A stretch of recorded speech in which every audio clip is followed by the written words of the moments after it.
Henri Michaud, Épreuves et exorcismes. La marche dans le tunnel. Chant premier. J'entendis des paroles dans le noir.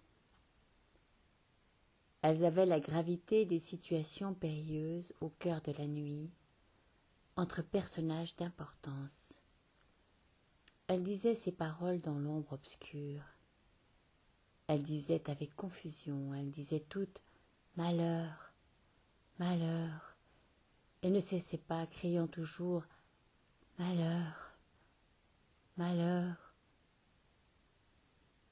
Je vis un homme dans un lit, et la maladie lui parlait. « Malheureux, disait-elle, ne sais-tu pas que tes reins, ennemis sûrs se corrompant, te mettent à partir de maintenant ta mort au lit avec toi?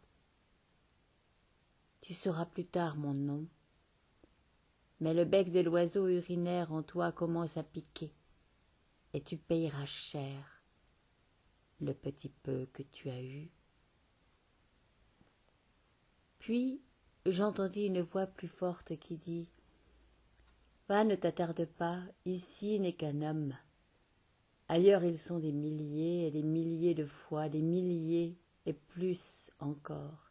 Il y en a, et tous en grand danger. Ne sois plus distrait, regarde. Après tout, tu dois vivre là-dedans ta petite vie. » Alors éclata une voix, comme on n'en connaissait pas, et les fleurs de la vie se mirent à puer. Et le soleil n'était plus qu'un souvenir, un vieux paillasson, mis derrière une porte qu'on ne franchira plus. Et les hommes, perdant la foi, se taisaient d'un silence qui vous prend le souffle, comme il arrive en été, le soir à la campagne, quand les derniers oiseaux, et puis les derniers insectes du jour étaient rentrés, et ceux de la nuit pas encore venus.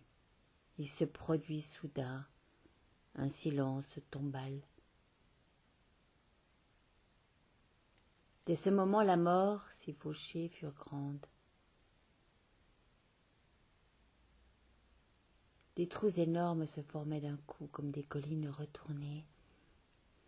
Les maisons, comme perdant poids, étaient soufflées, et leurs habitants qu'en dire. Pour eux, la plaie d'être homme se fermait.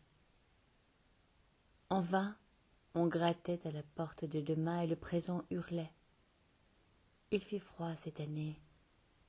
Des kilomètres de gueules sportives, échelonnées sur la neige du continent, ne savaient quelle expression prendre.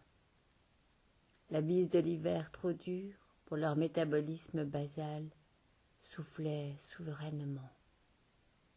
La force était partout, mais la détresse visait aussi. Les eaux étaient atteintes, les airs étaient atteints. Les thons, effrayés, désertaient leur mère coutumière, et les aigles, se faisant petits, s'enfuyaient à tire-d'aile. Le métal n'avait jamais été si dur. La poudre n'avait jamais été si forte. Ensemble, ils tombaient sur les foules, et les hommes, stoppés par la mort, s'affaissaient pour ne plus se relever en ce siècle. Mais plus loin, tout continuait. Les toupies tournaient, fermes, sous les fouets implacables.